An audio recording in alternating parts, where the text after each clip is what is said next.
मध्य प्रदेश के उच्च शिक्षा एवं आयु विभाग मंत्री इंदर परमार आज इंदौर दौरे पर रहे। उच्च शिक्षा में नवाचार और नई राष्ट्रीय शिक्षा नीति को लेकर मंत्री परमार ने अपनी बात कही। महाविद्यालयों में मनमानी फीस वसूली के सवाल पर मंत्री इंदर परमार ने कहा, सरकार को शिकायत आती है तो कार्रवाई की जाएगी। बांग्लादेश में हिंदू जनों पर हो रहे अत्याचारों को लेकर भी उन्होंने अपनी बात कही।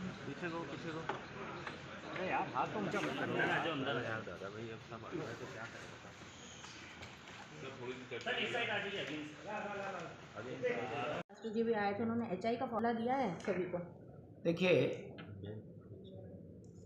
मध्य प्रदेश के और मेरे ख्याल से देश के कई हिस्सों में आक्रोश दिख रहा है, और आक्रोश इसलिए दिख रहा है कि जिस बांग्लादेश को हमारे देश की सेना ने मुक्त कराया, वहाँ के लोगों को समय समय पर जितना हमारा हिस्सा था वो देने का काम किया।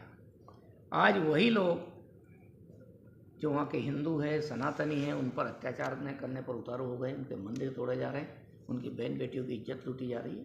और दुनिया में भारत ही एक ऐसा देश है जो दुनिया के हिंदुओं के बारे में यहाँ की सरकार को भी राय व्यक्त करना पड़ती है और समाज को भी खड़ा होना पड़ता है। तो मैं समझता हूँ कि एक बहुत जिसको कहते हैं कि वहाँ की सरकार के प्रति ज़बरदस्त आक्रोश है कि वहाँ की सरकार चाहते, और दुनिया के जितने भी देश है जो निर्णायक स्थिति में दुनिया में अपनी बात कहते हैं, वो भी आज चुप है।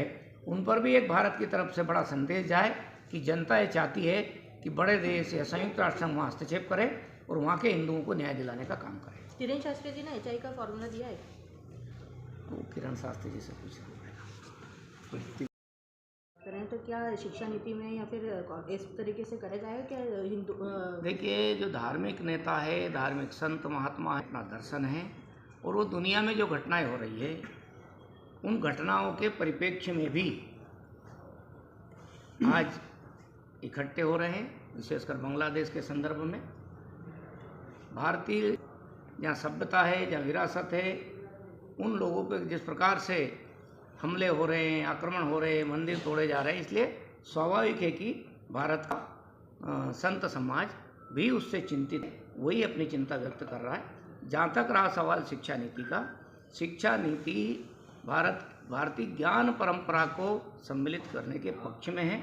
हमारे कई सारे इस देश के इनकी 8,000 10,000 साल पुराने लिखा हुआ मानते हैं, उनमें कई जगह वैज्ञानिक दृष्टिकोण है। तो भारतीय परंपराओं में, भारतीय ग्रंथों में जहाँ पर वैज्ञानिक दृष्टिकोण है और जो भारतीय समाज में निरंतर उसका उपयोग करते आए हैं, लेकिन दुर्भाग्य से बात के कालखंड में उस पर रिसर्च नहीं हुआ। इस कारण से वो लोग भी कहते हैं, लोग परंपरा भी कहते हैं, लेकिन जो परंपरा है लेकिन वो वैज्ञानिक आधार पर स्थापित हुई है। मैं समझता हूँ भारतीय समाज को उस ज्ञान का फिर से बोध कराना चाहिए ताकि लोग प्रकृति की रक्षा कर सके, संस्कृति की रक्षा कर सके। सर, में फीस वृद्धि हो रही है, इसको लेकर सर कोई रोकथाम के लिए इस पर कोई कंट्रोल लगाया जा सके? देखिए, प्राइवेट कॉलेज होंगे या प्राइवेट यूनिवर्सिटी होगी, उनके अपना एक सिस्टम है। प्राइवेट कॉलेजों के लिए एक कमेटी है हमारी, वो स्वतंत्र है एक प्रकार से। वो जिसको कहते हैं कि उस पर कुछ सीधा सरकार का हो नहीं सकता। सरकार उसको नियुक्त करने का काम करती है और कुछ नॉर्म्स तय के अनुसार वो यूनिवर्सिटी उसको पूरा करती है। जब वो कुछ परसेंट फीस का आग्रह करती है, वो चेंज करते हैं, उसको बढ़ाते हैं। इसी प्रकार से निजी जो विश्वविद्यालय है उसमें भी फीस, उसमें भी जो हमारा निजी विश्वविद्यालय विनियामक आयोग है वो कंट्रोल करता है। जहाँ से कंप्लेंट आती है वो भी हम उसको देखने का काम करते हैं, वो आयोग करता है। बड़ा प्रश्न आज ये है कि जो निर्धारित करते हैं वो तो ठीक है, लेकिन कई जगह से कंप्लेंट ये आती है कि भाई इतना फीस का निर्धारण है लेकिन ज़्यादा ले लीजिए। और उस पर हमने पहली बार आयुर्वेदिक कॉलेजों में जब ऐसी शिकायतें आई, हमने तत्काल उनके खिलाफ कार्रवाई करने के लिए कहा, और साथ ही विद्यार्थियों को हमने एक फ़ोन नंबर उपलब्ध कराया कि यदि किसी भी छात्र से जो वहाँ की निर्धारित फीस है, उस निर्धारित फीस की भी हमने सूची जारी की, और निर्धारित फीस से ज़्यादा यदि कोई पैसा मांगता है तो इस पर ज़रूर शिकायत करें ताकि हम उसके खिलाफ कार्रवाई कर सकें। सर, फीस देखिए, जो राष्ट्रीय शिक्षा नीति 2020 की जब हम चर्चा करते हैं, ये बहुत बड़े देश के बदलाव की ओर आगे बढ़ने का संकल्प है। और ये केवल लोग सोचते हैं कि इसमें केवल अध्यात्म जोड़ा जा रहा है लोग ये सोचते हैं कि केवल इसमें धार्मिक बातें जोड़ी जा रही है।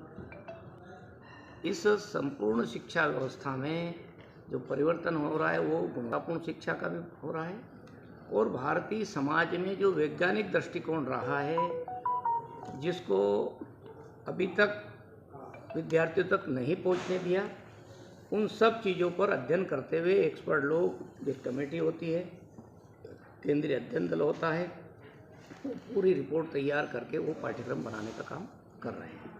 इसलिए मैं कहूँगा कि पहली बार यदि राष्ट्रीय शिक्षा नीति के संदर्भ में बात होती है तो पहली बार आज़ादी के बाद में जो लागू करने का काम हो रहा है वो भारत केंद्रित व्यवस्था के आधार पर हो रहा है। मूल में भारत होगा, भारत का दर्शन होगा, भारत की शिक्षा व्यवस्था होगी और भारत के विद्यार्थी होंगे। और इसलिए जो राधाकृष्णन जी ने जो पहला जो आयोग बना था उनकी अध्यक्षता में, उस समय जो सिफारिश की थी वो भी आज तक की सरकारों ने लागू नहीं की गई थी। उनके भी अच्छे पुटकों की एक पीढ़ी से दूसरी पीढ़ी में भारत की ज्ञान परंपरा रही हो कैसे ट्रांसफ़र किया जाए, उन सब बातों को करने का काम हमारे शिक्षा लोग कर रहे हैं। Sir degree courses